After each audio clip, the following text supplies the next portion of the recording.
Bonjour à tous, c'est Mathieu. Est-ce qu'Avatar est une véritable révolution technique? C'est une question qui était déjà sur toutes les lèvres en 2009, que ce soit sur les sites, dans les commentaires, etc. Et avec Avatar 2 The Way of the Water qui débarque bientôt en salle, c'est une question qui revient encore sur le tapis. On aimerait beaucoup y répondre et on est extrêmement passionné d'effets spéciaux, etc. Mais vu que c'est une catégorie très technique, on a préféré en parler avec un expert, quelqu'un de beaucoup plus malin que nous et avec beaucoup moins de mauvaise foi. J'ai cité Adrien de la boîte à FX. Salut! Salut Mathieu! Donc ensemble, on va discuter de Avatar et surtout de ses effets spéciaux au niveau technique. Donc comment James Cameron a changé l'industrie hollywoodienne ou est-ce qu'il l'a changé tout simplement. Et donc pour commencer, avant de rentrer dans le jargon, on va dire, dans le dur, je vais te demander quelle est la scène qui t'a le plus marqué parce qu'en fait, nous quand on a vu Avatar, on est assez jeune, hein, donc quand on a vu Avatar à l'époque, on était ados, donc on a eu une appréciation du film qui a des grands yeux qui se sont ouverts, je pense. Donc quelle est la scène qui t'a le plus marqué à l'époque quand tu l'as vu? Alors moi je dirais que ce serait la scène de la bioluminescence, donc de la découverte de la bioluminescence, donc au début, juste après que Neytiri ait rencontré Jack. Et je dirais cette scène parce que je me rappelle à l'époque, j'avais vraiment, comme beaucoup de gens, ressenti un sentiment d'émerveillement qu'on ressent rarement quand on va au cinéma, je trouve. Et puis ce qui est intéressant, c'est qu'en plus cette scène-là est vraiment une métaphore du monde sous-marin. Donc de voir cette rencontre entre le monde terrestre et le monde sous-marin, dans cet émerveillement, j'ai trouvé ça vachement intéressant. Je comprends tout à fait, c'est aussi une scène qui m'a beaucoup marqué. Je pense que de toute façon, toute la partie de découverte de Pandore du début, en fait, ça a marqué beaucoup de monde parce que c'est un moment où on s'est rendu compte que Cameron avait une foi tellement complète dans ses effets spéciaux qu'il était capable de nous balader dedans pendant des dizaines de minutes, des dizaines de minutes, mais des minutes et des minutes. Du coup, au-delà de ces séquences, évidemment, qui nous ont marqué à l'époque, globalement, dans le film Avatar, qu'est-ce que tu penses où est là vraiment la révolution d'un point de vue plus général? Je pense qu'elle est vraiment dans la démocratisation de la performance capture, le fait de la faire accepter au grand public. C'est un peu le projet de tout Avatar globalement, c'est de raconter une histoire qui puisse permettre de faire accepter des nouvelles technologies aux gens. Et pour ça, il va vraiment la jouer fine, parce que déjà en termes de mise en scène, il aura une mise en scène assez naturelle. Là où avec le virtuel, avant, on était habitué à avoir des mouvements de caméra impossibles, pouvoir tester les limites. Là, il va vraiment rester ancré dans quelque chose de plus naturel. En termes de relief, on aura également un relief naturel. Et après, c'est vraiment mettre l'accent sur la performance des acteurs qui interprètent leur avatar. Oui, parce que pour spécifier, le film, à l'époque, c'était un énorme argument promotionnel, parce que c'était la technologie qui était très mise en avant par la promotion, notamment la motion capture, c'est complètement... On a fait une vidéo avec toi sur le Seigneur des Anneaux, Gollum par exemple, on a un excellent exemple, c'est-à-dire on prend des vrais gestes d'un vrai acteur et il se reproduit numériquement pour créer une créature complète. Et la performance capture, donc ce qui a été très mis en avant aussi dans Avatar, c'est le fait de capter ça, mais sur un visage d'acteur, en fait, de comédien, pour pouvoir du coup mimer ses expressions faciales, tout simplement. Ouais, c'est ça, on capture le corps et on capture aussi le visage. Donc on est dans un studio qui s'appelle un volume, et il y a des centaines de caméras au plafond qui vont capturer les mouvements corporels. Et une caméra, l'acteur porte un casque avec une caméra qui filme le visage et qui enregistre les expressions. Du coup, la motion capture, alors on en a beaucoup parlé à l'époque, mais finalement c'est pas un truc qui est tout neuf, hein. On a parlé de Seigneur des Anneaux, mais avant ça il y a eu Star Wars avec Jar Jar Binks. C'est quelque chose qui était déjà très souvent utilisé, qui impressionnait souvent les gens. Qu'est-ce qui fait que dans Avatar, c'était vraiment inédit pour le coup? Alors le vrai apport d'Avatar, je pense, c'est le fait déjà que pour la première fois, les acteurs portaient un casque avec une caméra. Il se trouve qu'avant, alors c'est surtout Robert Zemeckis, au début des années 2000, qui a beaucoup expérimenté avec la motion capture. Avec une trilogie assez géniale, avec L'Orient Express, Beowulf et Scrooge. Voilà, c'est ça, Scrooge qui est sorti la même année qu'Avatar et qui a bénéficié un peu des mêmes techniques. Et en fait, avant ça, les expressions du visage étaient capturées avec les mêmes caméras que pour le corps. Ce qui n'était pas hyper précis, ou alors sinon, dans le cas de King Kong par exemple, de Peter Jackson, l'acteur était assis sur une chaise et il jouait face à une caméra pour enregistrer uniquement le visage. Là, c'était vraiment la première fois où l'acteur portait un casque avec une caméra qui filmait le visage, et comme ça permettait vraiment d'être au plus proche de la source.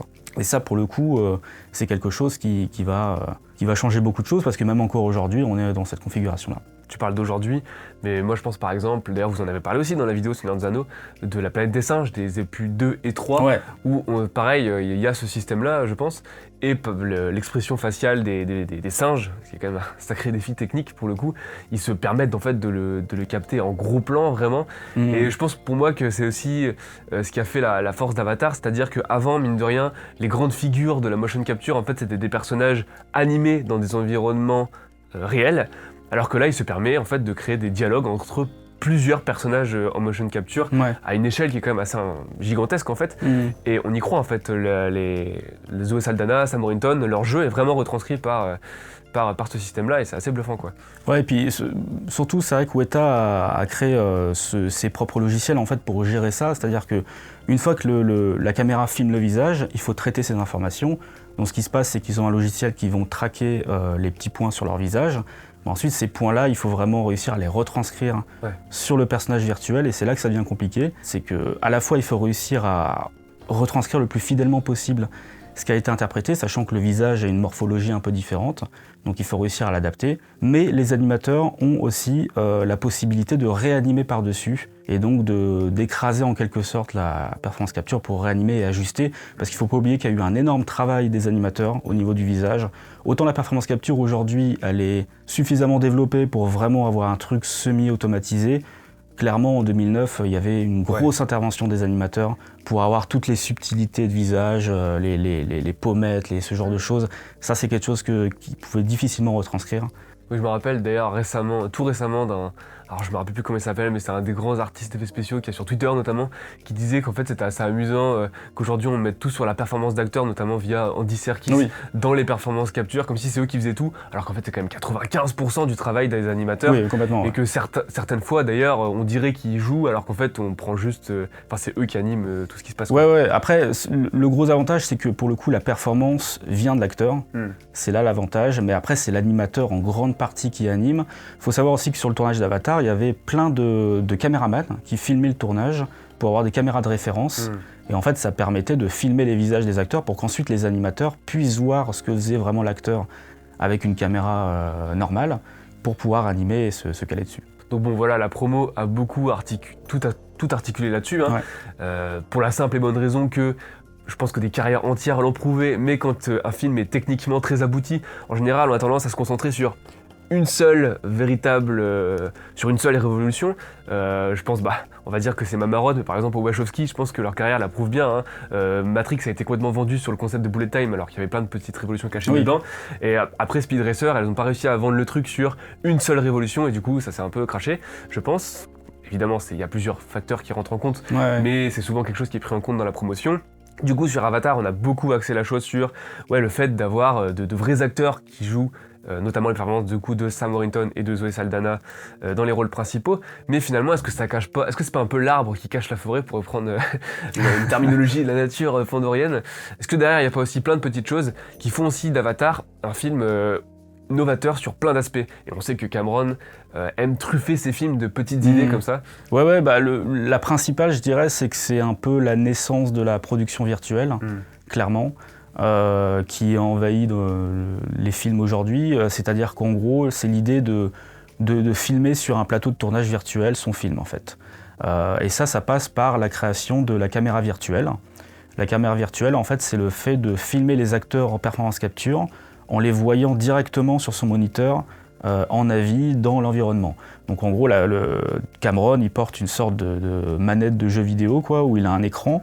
Et en gros, il peut voir les acteurs évoluer dans leurs personnages, dans l'environnement. Ça, pour le coup, c'est un truc qui n'existait pas avant et qui est une petite révolution à ce niveau-là. Et qui, là, pour le coup, jure vraiment avec les films de Zemeckis qu'il y a eu avant, qui étaient vraiment expérimentaux, parce que les films de Zemeckis, il faut savoir que du coup, c'est des films d'animation avec des visages humains, ce qui donne vraiment l'Uncanny Valley, donc la vallée de l'étrange. On est vraiment un peu, c'est un peu bizarre. Et bon, alors moi je suis vraiment un immense fan de Beowulf notamment, que je trouve complètement délirant. Moi j'aime beaucoup aussi. Mais du coup, en fait, il utilise ce procédé pour faire des échelles de plans complètement dingues. Il y a des trucs qui passent de quasiment l'espace au pixel près de la peau des personnages. Donc lui, il s'est vraiment amusé. Alors que dans Avatar, en fait, c'est une approche totalement différente, parce qu'à partir du moment où il peut opérer avec quasiment une caméra finalement, et on a un rendu qui est beaucoup plus naturel en fait, et qui du coup colle beaucoup plus à ce que Cameron veut faire avec Avatar, c'est-à-dire un film qui parle de nature, évidemment. Ouais, complètement. Avec Zemeckis, en fait, c'était vraiment... on enregistre les acteurs dans le volume et on se préoccupe uniquement de la performance, il n'y a que ça. Et ensuite, après coup, c'était surtout il établissait sa mise en scène par le biais d'une discussion avec les graphistes et tout ça, ce qui est un peu plus compliqué. Là, Cameron, l'approche, elle est un petit peu similaire, dans le sens où la performance capture, on se concentre vraiment sur la performance des acteurs, sur le jeu des acteurs. Et ensuite, lui, après le tournage, il va dans une salle tout seul et il filme tous les plans à la main avec la caméra virtuelle. Et c'est une caméra qui permet de changer d'échelle, de changer de vitesse. Donc c'est lui qui filme à la main les différents plans, ce qui permet d'avoir une mise en scène assez naturaliste. On peut aussi rebondir sur un truc que tu avais parlé encore dans la vidéo sur Seigneur des Anneaux, décidément allez voir cette vidéo, elle est super intéressante. C'est Massive, le fameux le logiciel pour créer de la foule, pour organiser de la foule, qui je pense a été poussé encore dans des extrêmes supérieurs. Alors oui, il y a Massive qui a été utilisé une nouvelle fois. Ils ont poussé le logiciel encore plus loin, ils sont notamment servis pour mettre en place de la végétation, et non pas animer de la végétation, mais surtout, moi je pense qu'il était vachement intéressant, c'était un nouveau logiciel qu'ils ont mis en place, ou un nouveau système en tout cas, qui s'appelle Tissu, et en fait qui permettait de faire de la simulation de muscles et de la simulation de peau. Et ça pour le coup c'est quelque chose d'assez novateur, puisque avant c'était assez archaïque en fait, tout ce qui était déformation de peau. Là il se trouve qu'il y a vraiment cette logique de partir d'un personnage qui est anatomiquement correct. C'est-à-dire qu'à partir des personnages et des créatures, on conçoit les squelettes, on conçoit les muscles et ensuite la peau par-dessus. Et on va faire simuler tout ça par rapport à la gravité, au vent. Et ce qui fait que ça permet vraiment d'avoir une déformation de peau et de muscles qui est réaliste. Du coup, ces Na'vi sont des personnages super intéressants, notamment au niveau de leur design, parce qu'ils ont un côté un peu félin. Ouais, complètement. C'est la force du design, c'est qu'il est assez simple finalement. C'est des grands êtres bleus de 3 mètres de haut. Il se trouve que le bleu a été choisi parce que c'est la couleur que Cameron trouve la plus agréable à regarder, on va dire. Ça rappelle l'océan en plus. Et globalement, c'est des humanoïdes avec des attributs de félins. Donc c'est quelque chose d'assez simple qui permet de facilement reconnaître les acteurs. Il se trouve que globalement sur les Na'vi, c'est surtout la bouche qui a été conservée, ainsi que le contour des yeux. Et après, le nez a été changé. Oui. Il n'y a que Sigourney Weaver, pour le coup, le personnage de Sigourney de Grace Augustine, où ils ont conservé son nez pour vraiment la reconnaître, sinon on n'arrivait pas à la reconnaître. Donc, mais sinon, voilà, c'est la bouche et les yeux qui fait qu'on arrive à reconnaître les acteurs. Amusant, oui, parce que du coup, c'est assez révélateur de la manière dont ça fonctionne, des effets spéciaux sur un univers imaginaire, c'est-à-dire qu'en fait, on est obligé de prendre des référents qu'on connaît tous. Et là, finalement, c'est très très simple, c'est vraiment la fusion humain-chat, quoi, concrètement. Quasiment, ouais. D'ailleurs, même la faune de Pandore, les premiers monstres qu'on voit, c'est un rhinocéros, un genre de gigantesque tigre, des champignons, plus ou moins. Et en fait, l'idée, c'est pas de créer un truc complètement inédit, parce qu'en fait, sinon, on comprendrait pas trop, c'est de trouver un référent qu'on maîtrise assez, pour ensuite pouvoir imaginer à partir de ça, en fait. Et c'est un peu la façon dont sont créés les Na'vi dans Avatar, quoi. Ouais, il y a toujours de la métaphore chez Cameron, en fait. C'est ce qui permet de se rattacher émotionnellement à ce qu'on voit. C'est-à-dire qu'au lieu de créer quelque chose qui vraiment n'a aucun sens, entre guillemets, ça ferait que émotionnellement on comprend pas ce qu'on voit et que ça nous toucherait pas, en fait. D'ailleurs, c'est amusant parce que si on remonte sa filmographie, c'est littéralement tout le concept de Terminator, que les machines, au lieu d'envoyer leur plus gros robot, finalement, c'est pas la méga machine destructrice de la mort, c'est quelqu'un qui ressemble à un être humain, à la cellule près, quoi. C'est assez amusant. Et non, les créatures sur Pandora, du coup, sont toutes hexapodes, donc toutes 6 pattes. C'est le petit détail en plus qui permet de montrer qu'on n'est pas sur Terre, quoi. Mais voilà, sinon la base est assez réelle, hein. On a l'impression de voir des chevaux, un rhinocéros. Oui, voilà, les chevaux, bien sûr. Donc avec cette originalité de la connexion à la nature, la culture, tous les enjeux, mais qui eux-mêmes font penser à une sorte de petite pieuvre, hein, finalement, c'est assez amusant. Et quand on sait la passion de Cameron pour les fonds sous-marins, c'est pas étonnant en soi. Dans le deuxième film. Au-delà de ça, je trouve que la façon dont le personnage rentre dans le Na'vi, ça agit presque comme pas une métaphore, mais on sait que c'est un film que Cameron veut faire depuis très longtemps. Et on a l'impression aussi, je pense qu'il y a beaucoup de critiques qui se sont attardées là-dessus, sur le fait que c'est un peu un film qui conditionne la manière dont Cameron pense les effets spéciaux en fait. C'est-à-dire que c'est littéralement quelque chose dont on se projette. C'est-à-dire que là, le personnage, bon, là, il peut plus se servir de ses jambes notamment.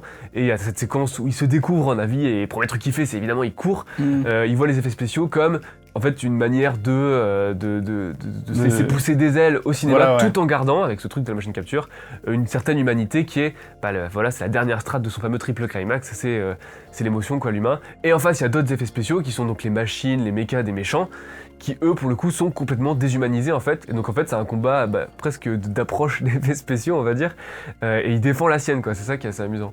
Ouais, mais ce qui est intéressant, c'est qu'en fait, Cameron a créé sa société Digital Domain, société d'effets spéciaux, dans les années 90, vers 93-94. Et en fait, le but avec sa société, c'était vraiment de repousser les limites de l'image de synthèse. Et il se trouve qu'il a pensé Avatar dans les années 90 comme un film qui permettrait de repousser les limites de ce qu'on peut faire. Et mine de rien, c'est intéressant parce que bon, il avait déjà eu une vague idée de l'histoire avant, il savait déjà ce qu'il voulait faire, mais c'est intéressant de se dire qu'il a écrit Avatar finalement en pensant aux effets spéciaux, et donc en pensant de quelle manière je peux permettre aux spectateurs de rentrer dans cette histoire et d'accepter ces nouveaux outils. Ouais, pour moi, c'est là une des évolutions, pour pas dire révolution cette fois, parce que c'est un truc qui a déjà été fait avant plus ou moins, mais vu que tout a été conçu autour du concept même d'effets spéciaux, en fait, il a vraiment une confiance absolue en son univers, et là où un effet qu'en général on réduit à quelques secondes par exemple parce qu'il faut pas le montrer trop longtemps par peur de casser la continuité du réel tout simplement, et dans Avatar il se permet ces genres de longues balades dans Pandore parce qu'il a extrêmement confiance en la technologie. C'est vraiment un film qui ne repose que sur ça, et dire ça c'est pas juste dire oui c'est une démonstration technique, c'est aussi une démonstration de narration en fait, de comment on arrive à complètement immerger dans un univers très différent. Et donc la végétation de Pandore par exemple en est un bon exemple, je sais pas si tu peux en parler un peu. Ouais, la végétation, alors déjà ça représente un défi hyper complexe d'un point de vue technologique parce qu'il faut recréer toute une forêt, des hectares de forêt en 3D. En fait, la logique qu'ils ont adoptée Weta, c'est de réfléchir d'un point de vue naturel à comment concevoir ça, parce que la première idée, c'est d'attribuer de manière aléatoire les plantes et les arbres un peu partout. Le problème, c'est qu'on peut se retrouver avec un truc qui n'a aucun sens. Donc en fait, leur idée, c'est de penser en fonction de la quantité de lumière que les plantes et les arbres reçoivent. Donc en fait, plus un arbre va recevoir de la lumière, plus il va être grand. Et en fait, de cette manière, un arbre, il va être grand, donc il va générer des ombres, qui fait qu'il va réduire la quantité de lumière des éléments à côté de lui, donc ça peut pas être aussi grand. Donc on peut pas avoir deux arbres qui sont collés, ce qui fait que ça permet en fait d'avoir une organisation plutôt logique de la forêt, d'avoir un truc qui paraît naturel en fait. Et ça déjà, ça passe par, au préalable, 1 an à peu près de création d'éléments, de plantes et ce genre de choses. Il y a à peu près 2500 plantes qui ont été modélisées et créées pour ce film. À peu près 480 plantes héros, on va dire, plantes importantes, et après il y a eu des déclinaisons à droite à gauche qui permettent d'en avoir 2500.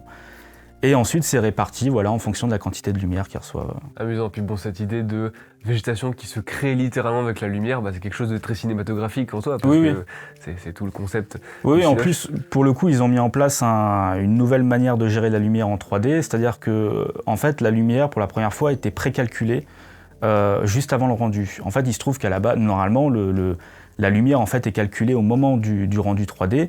Là, il se trouve que c'était précalculé en amont, ce qui leur permettait en fait de gérer beaucoup plus facilement les temps de rendu.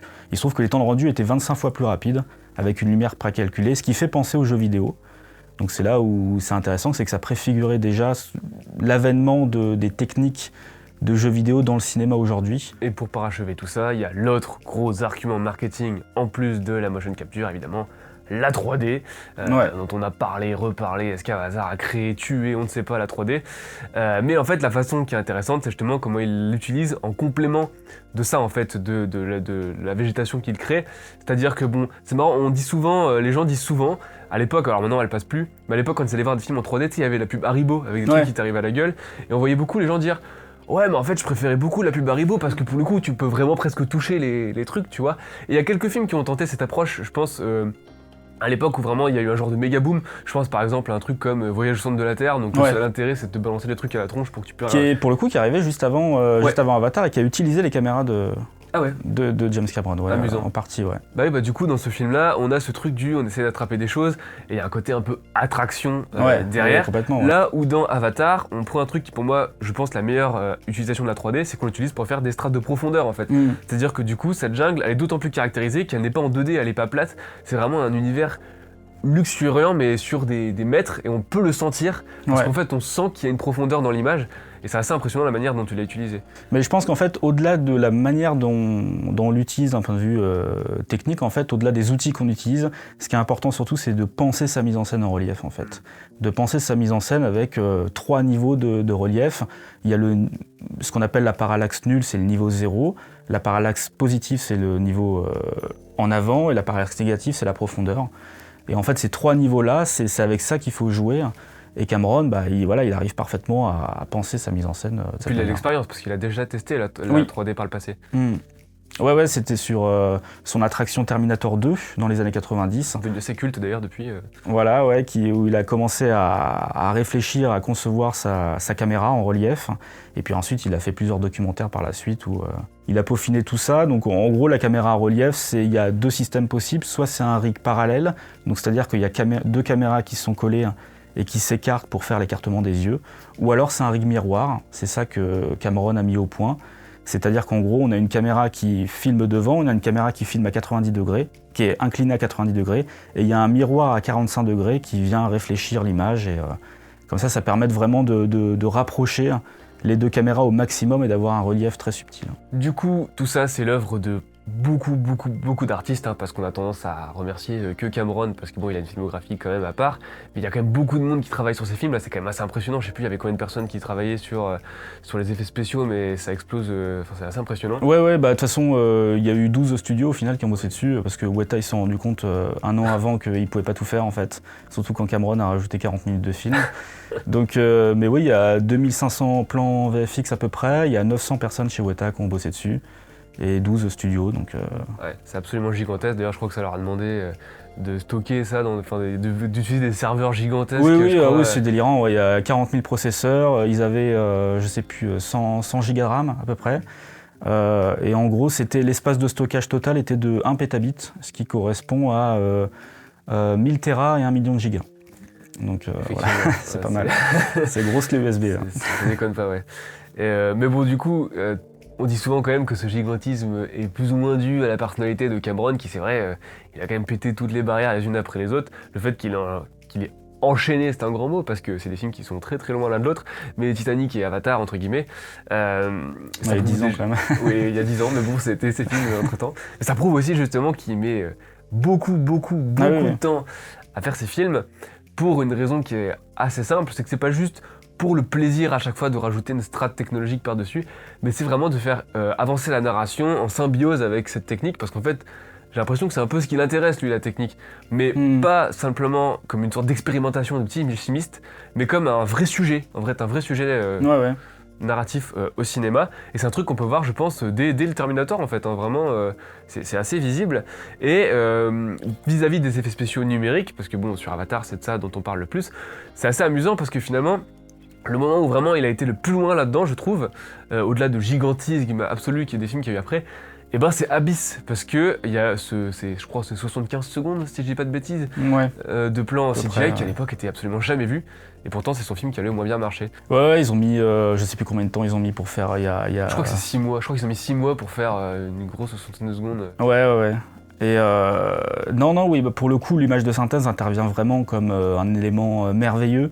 Il se trouve que le film est sorti en 89, il me semble, et c'est clair qu'à cette époque-là, les CGI n'étaient pas démocratisés. C'est quoi, c'est 4 ans avant Jurassic Park, quoi. Voilà, ouais, donc dès qu'on voit quelque chose par ordinateur, tout de suite, ça permet de lui véhiculer quelque chose de merveilleux et d'inattendu, qui est plus difficile à reproduire aujourd'hui.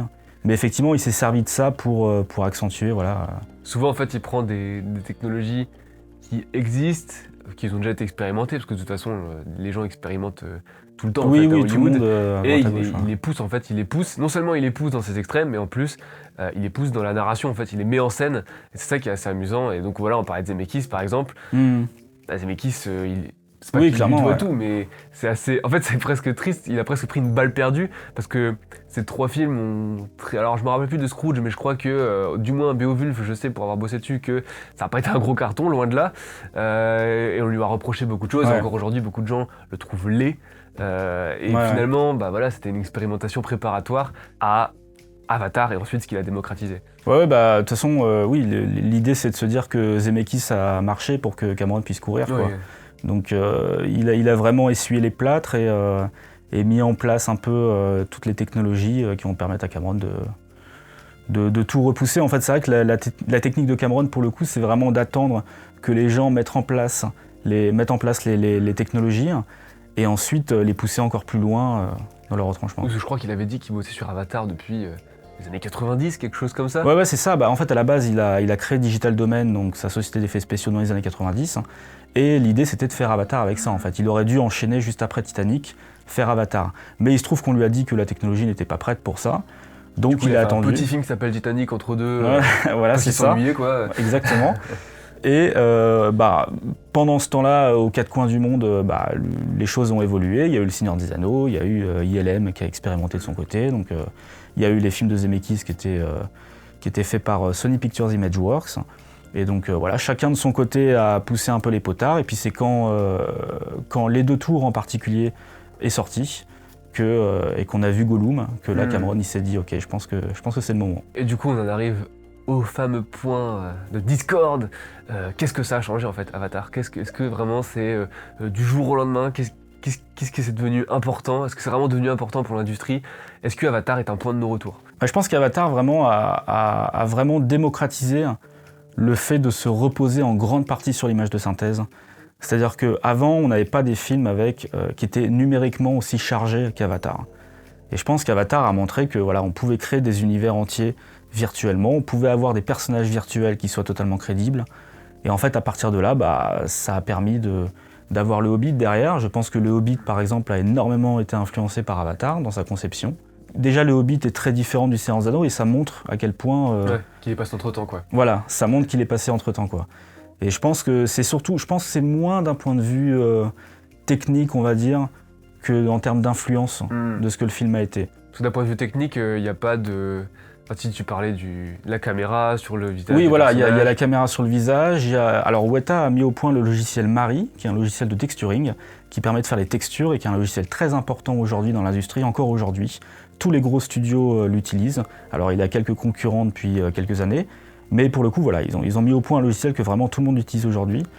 Après, ils ont vraiment simplifié, on va dire, tout le workflow de performance capture, de caméra virtuelle et en gros de cinéma virtuel, quoi. C'est-à-dire que ce qu'on voit avec le Mandalorian aujourd'hui, par exemple, c'est un descendant d'Avatar, en fait, finalement. Tout cet aspect virtuel, de cinéma virtuel, avec une caméra virtuelle et tout ça. Puis j'ai l'impression que du coup, ça a démocratisé les populations virtuelles. Je parlais tout à l'heure du fait qu'il y a quand même, pour une des premières fois dans l'histoire du blockbuster hollywoodien, on parle avec que des personnages qui sont créés virtuellement, mais dans un film qui n'est pas vraiment de l'animation. Enfin bon, là pour le coup c'est un autre débat, mais pour le coup, je reparlais de La Planète des Singes la dernière fois. Pour moi c'est aussi un bon exemple, c'est-à-dire que dans le premier film, il y a ce truc le singe, c'est l'intrus dans un univers réel, et en fait à partir des opus 2 et 3, on est dans un univers complètement en CGI en fait, de A à Z, et il a fallu que Cameron arrive pour dire si mais en fait on peut le faire narrativement, pour que des cinéastes comme Matt Reeves ou d'autres puissent se dire oui en fait je peux vraiment créer un film où mes héros sont des singes, des aliens, tout ce qu'on veut, et c'est assez impressionnant, quoi. Ouais, puis c'est intéressant aussi, par exemple, ne serait-ce qu'au niveau des explosions. Je sais qu'avant Avatar, il n'y avait pas beaucoup d'explosions en 3D. En général, c'était des vraies explosions, soit filmées sur le tournage ou alors des maquettes. Et là, pour le coup, ça a vraiment pour la première fois montré des grosses explosions à grosse échelle en 3D. Donc pareil, c'est toutes ces choses-là qui montrent que, en fait, on peut tout faire numériquement. Donc en fait, ça a permis de faire évoluer le cinéma pour apporter des bonnes choses et des mauvaises choses, je pense. Après, moi, je pense que pour le coup, on dit souvent aussi que le plus gros problème qu'il y a eu après Avatar, c'est la 3D, c'est-à-dire qu'en fait, Avatar a autant démocratisé la 3D qu'il en a fait un argument marketing pur, ce qui, du coup, a fait dire aux studios qu'ils allaient peut-être pas s'embêter à aller aussi loin que lui, mais juste utiliser en fait l'argument de vente en surface, avec après il y a eu la 3D post-convertie, et Ouais, des c'est films vraiment atroces qui ont, je Ouais. pense, un peu dégoûté le grand public de la 3D aussi, quoi. Ouais, surtout oui, en 2010, quoi, hein, juste après Avatar, on a eu Alice au Pays des Merveilles, du coup, qui a été... et surtout le choc des Ouais, Titans, le choc des Titans. Bah, qui est vraiment... ouais. On parlait en réunion d'ailleurs de faire. Ouais, Bon, je pense qu'on va pas le faire parce qu'on n'aura pas trop le temps, mais de faire un dossier sur pourquoi bon, c'est un peu extrême comme truc, mais pourquoi le choc des Titans a tué la 3D. Mais il y a un peu de ça quand même, c'est-à-dire. il a été converti à l'arrache en 6 semaines. Exactement, voilà. Donc forcément, ça pouvait pas être bien. C'est pas possible. Surtout qu'encore une fois, comme je le disais, ce qui est important, au-delà de la conversion, je pense, c'est vraiment de penser sa mise en scène en relief. C'est-à-dire qu'au final, Cameron, il a beau dire qu'il faut tourner en relief, il a converti Titanic. Et je pense qu'il en est plutôt fier. Ouais. Parce que je pense que sa mise en scène était adaptée pour ça. Donc je pense qu'au-delà de la conversion, c'est vraiment penser en relief. Et donc, dernière question. Avatar 2, on y arrive quand même, parce que ça a été la question, parce que c'est souvent le problème. Il y a eu ça récemment avec Matrix, j'ai l'impression aussi. Vu que le premier était un peu une révolution, tout le monde attendait le 4 en disant est-ce que ça va vraiment être une révolution? Alors là, pour le coup, c'était complètement l'inverse, parce que le film se joue du fait qu'il n'est pas une révolution, c'est assez amusant. Et du coup, là, c'est un peu le même cas, c'est-à-dire qu'on voit Avatar 2 débarquer en se disant oh, 10 ans après, est-ce que, plus que ça, même si je dis pas de bêtises, 13 ans 13 ans après, purée. Est-ce qu'il va y avoir encore une révolution? C'est compliqué de s'imaginer ça, parce que c'est vrai que pour le coup, Avatar a amené cet aspect tout virtuel. Mais maintenant, cet aspect tout virtuel, on le connaît par cœur, on le connaît très bien, tous les gens le connaissent. Donc qu'est-ce qui va apporter en plus? C'est une bonne question. Je pense que déjà, d'un point de vue technique, tout ce qui est simulation de liquide, je pense que déjà ça va être... Parce que le film se passe en a priori grande majorité, ou au moins une bonne partie sous l'eau. Et ça, je pense que ça a été poussé au maximum. Après, tout ce qui est performance capture, ça a été poussé également. Donc à voir vraiment qu'est-ce qui va être le petit détail qui va faire que la technologie va avoir un impact narratif. Pour l'instant, c'est trop tôt pour le dire, mais je pense que ça va être intéressant. Antoine en parle beaucoup, mais il y a aussi la question du HFR, ce qu'il avait balancé. Donc HFR, pour préciser, c'est le High Frame Rate. En gros, c'est l'idée de tourner un film avec plus d'images que les fameuses 24 images par seconde qu'on attribue en général au cinéma. On parle souvent du Hobbit, notamment de Peter Jackson, encore lui, qui avait expérimenté le procès sur du coup les 3 films, avec des films en 48 images secondes, avec des résultats qui avaient été bien reçus par beaucoup de gens, mais que d'autres avaient fait oula, c'est un peu compliqué quand même. Et là, pour le coup, dans Avatar 2, Cameron propose une approche qui est beaucoup plus hybride et qu'on a notamment pu expérimenter. Si vous avez été revoir le premier Avatar en salle, il y avait une séquence post-générique, et si vous étiez, je crois, dans une salle HFR, parce qu'il me semble qu'il y avait des différentes scènes post-génériques en fonction des techniques du film. En fonction des régions même, carrément, je crois, il me semble. Il me semble, mais... Ok, du coup, si vous êtes allé voir, vous êtes peut-être tombé sur cette séquence où, moi en tout cas c'est celle que j'ai eue, où il navigue sous l'eau, donc on retrouve un peu la scène que tu citais avec la bioluminescence, c'est-à-dire que la scène n'a assez peu d'autre but que de nous immerger, pour le coup, dans les deux sens du terme, littéralement dans cet univers avec il y a plein de poissons différents et tout. Et du coup, moi j'ai l'impression du coup que le HFR est dans les séquences sous l'eau, qui apporte cette fluidité, et dès que les personnages sortent la tête de l'eau, ils se retrouvent à la surface, on retombe sur du 24 images secondes classique, ce qui du coup en fait accentue leur plongée, et encore une fois, c'est l'utilisation de la technologie par la narration plutôt que du simple expérimentation technique on va mettre plein d'images par seconde dans notre film. Ouais. Mais ça, pour le coup, je pense qu'ils se sont pris la tête pendant longtemps pour savoir comment ils allaient gérer ça, parce qu'au début, il était question d'aller sur du 48, 60 images. Est-ce qu'on fait tout le film? Est-ce qu'on fait certaines scènes? Et je pense que les années ont passé, il a vu un peu les différents cinéastes se casser la gueule un peu à droite à gauche, notamment avec le Hobbit, où ça n'a pas été hyper bien reçu. Ouais. Il y a eu Gemini Man de Ang Lee aussi. Où pareil, il y a eu des bonnes réactions et des mauvaises. Et la vie de Billy Lynn avant, qui a été un four monumental, alors que c'est génial. Et je pense que il a dû peser le pour et le contre pendant un petit bout de temps, et au final, je pense que c'est une bonne idée de faire uniquement certaines scènes, pas forcément faire tout le film. Je pense que encore une fois, de rendre ça narratif en fait. Puis moi je pense qu'il y a un dernier truc qui est arrivé entre Avatar et Avatar 2 qui est assez intéressant, parce qu'en fait c'est un peu du Avatar aussi. Alors, je ne vais pas dire que le jeu vidéo est arrivé entre Avatar et Avatar 2, mais il y a quand même eu d'immenses développements technologiques, et j'ai l'impression que maintenant, par exemple, la motion capture dont on parlait, beaucoup de technologies qui ont été utilisées par le premier Avatar sont utilisées dans le jeu vidéo. Et d'ailleurs, je pense que Weta en a un bon exemple, parce que ça a été racheté par Unity. Oui, effectivement, il a été racheté par Unity, qui est un moteur de jeux vidéo. Donc oui, ça montre à quel point le jeu vidéo s'immisce de plus en plus dans le cinéma. Encore une fois, c'est un reproche qu'on voit souvent dans les commentaires et tout, oui. je suis modérateur, tuez-moi s'il vous plaît. Un commentaire qu'on voit souvent revenir qui est le truc du Avatar, en fait c'est du jeu vidéo, mais en fait c'est dit de façon très méprisante et c'est un argument contre. Alors qu'en fait le fait que l'industrie du jeu vidéo et du cinéma commence à se lier sur les technologies comme ça, c'est assez fascinant et je pense qu'Avatar c'est assez important là-dedans en fait parce que... Oui, puis en plus le premier Avatar jouait déjà un peu de ça, puisque le fait de se projeter dans un personnage virtuel... moi j'imagine que tous les joueurs de jeux vidéo ont aimé ce concept d'avoir une personne handicapée qui puisse se projeter dans un être surpuissant. Enfin, pas surpuissant. Apprendre l'empathie par ce biais et tout, c'est aussi une belle lettre d'amour à cet univers virtuel-là. C'est assez intéressant. Eh bien, en tout cas, on verra ça le 14 décembre et croyez-nous qu'on sera là pour vous en parler, bien évidemment. D'ici là, vous pouvez vous abonner sur le site pour nous soutenir, pour qu'on puisse faire plein d'autres vidéos sur Avatar, sur plein d'autres trucs, et aussi des dossiers, dont des dossiers auxquels vous aurez un accès premium si jamais vous participez, qui sont notamment, pour rester dans le thème, Alien of the Deep de Cameron, ou par exemple The Host, qui est un autre film avec des effets spéciaux assez passionnants, je trouve. Sur ce, je te dis merci Adrien, merci d'être venu, vraiment très intéressant à toi. C'était très cool, merci.